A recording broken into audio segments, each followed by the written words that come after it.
Hey, it's Mike Nelson with the Mike Nelson team again. Just wanted to show you another workflow that we have with the Realvolve system. Again, it's all about transactional based system here with the CRM also included in this tool. Again, we don't get any referrals or anything out of advocating these solutions. We just find that they work well for our team. Anyways, this one we're going to go through two particular things here. One's what we call the seller pre-listing, and one's called the seller transaction. So you know how it goes. You show up as an agent to a client and you're like, okay, cool, you want to do business with us. We do staging for our team. We do professional photography.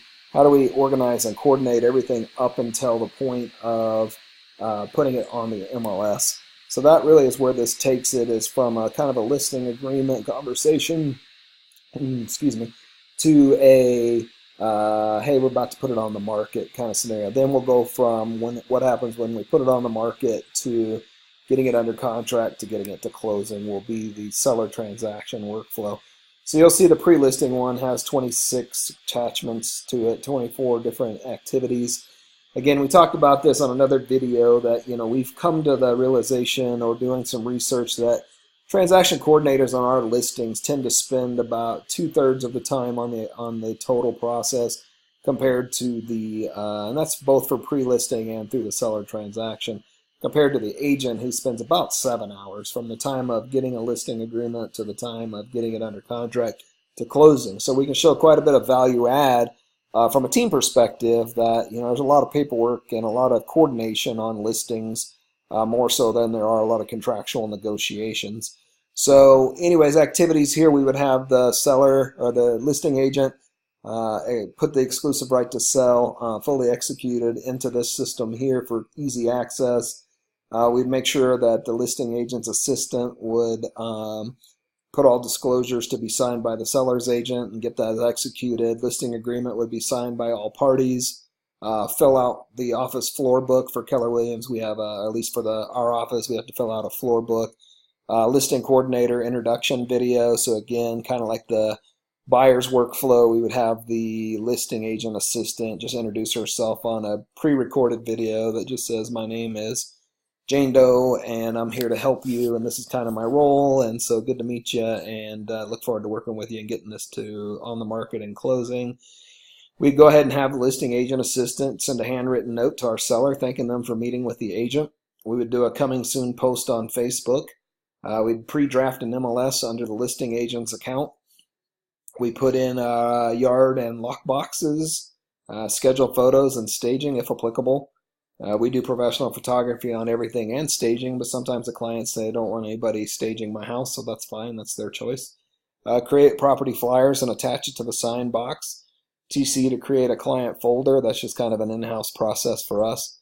Upload home fact sheet. We do like a home fact sheet where we say what are the top 10 things you like about your neighborhood, what are the top 10 upgrades that you've done in the house, and we use those twofold. One, we create home books for our clients and stick them on the desk or on their table for showings, but also when the appraiser comes out, we already have kind of the upgrades, and we also build an appraisal packet or an appraiser packet to give to them, just with the facts about how did we pull comps, how did we come to our price, what are the upgrades in the house, just because I'm not sure if they'll always catch everything, so we just go ahead and put it there for them. Upload the exclusive right to sell. Transaction coordinator to create a .loop file, again a Keller Williams kind of thing, and add the exclusive right to sell. The transaction coordinator will draft the MLS or the MLSs. Right now in Colorado, we're kind of on 2 different MLSs, so we order both or pay for both and just put our properties on both systems. We ensure photos and disclosures are added to the drafted listings. We deliver the home books to the client. And again, you see all of this stuff, and most of it is listing agent assistant, seller transaction coordinator. None of these are the agent.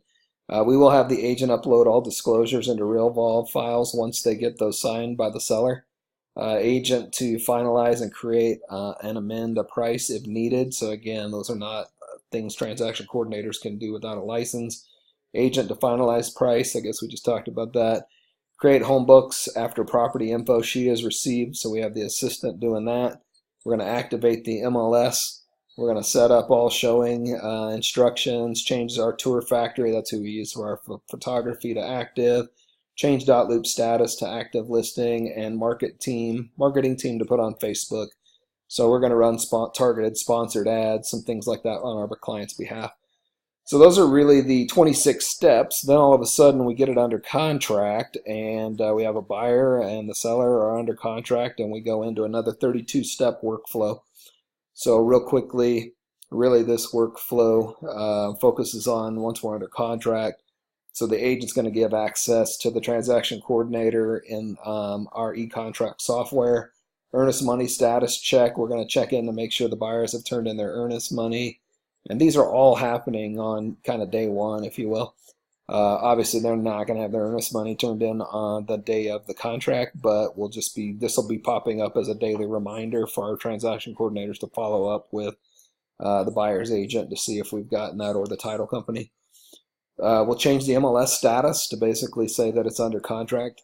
Amend extend status check, so we're always checking to make sure with the listing agent, do we have any amends, did we have any counters, do we have all the documents we need to be able to do our job as an administrative team. Property disclosures, are they all signed by everybody, including the buyers? Appraisal packet created. Again, we created an appraisal packet for, we don't necessarily have to do that on day one per se, but we just start getting it into their head to start working on it. Transaction coordinator intro letter to the buyer's agent. So really that doesn't go to the buyer's agent. That's a typo error. That basically goes to, no, I take that back. Let me just look at this real quick. And so basically what we're looking at here, sorry, my dog's in the background. I'm doing some home office here today. So yeah, I think we're just letting them know through an email that this is a transaction coordinator, and to include him or her on all of the appropriate documentation as far as when communications go out, some things like that. So after that, we pretty much go into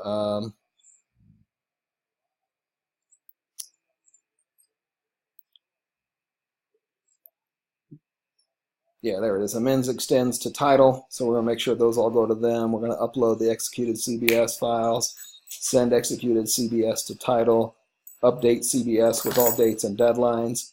Really, that's going to be a Realvolve thing. We're taking the CBS and putting in all the dates and deadlines in Realvolve, because you can see all these are 0 start dates from this day, So it's important to have those dates in here, so this can remind you at the appropriate time. We're going to send out an e-contact sheet that basically says, here's the listing agent, here's the transaction coordinator, here's our closer, the whole 9 yards goes out to everybody involved in the party. We'll make sure we get inspection resolution receipts once we get their inspection.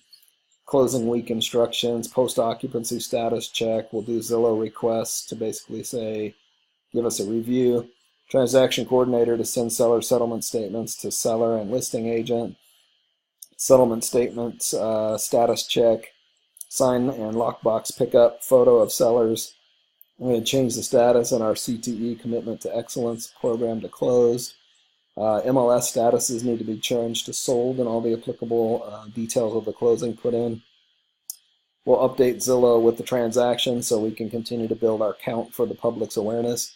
HOA doc status check, appraisal status check, inspection schedule check, inspection negotiations, inspection resolution status check, due diligence docs, and appraisal negotiations.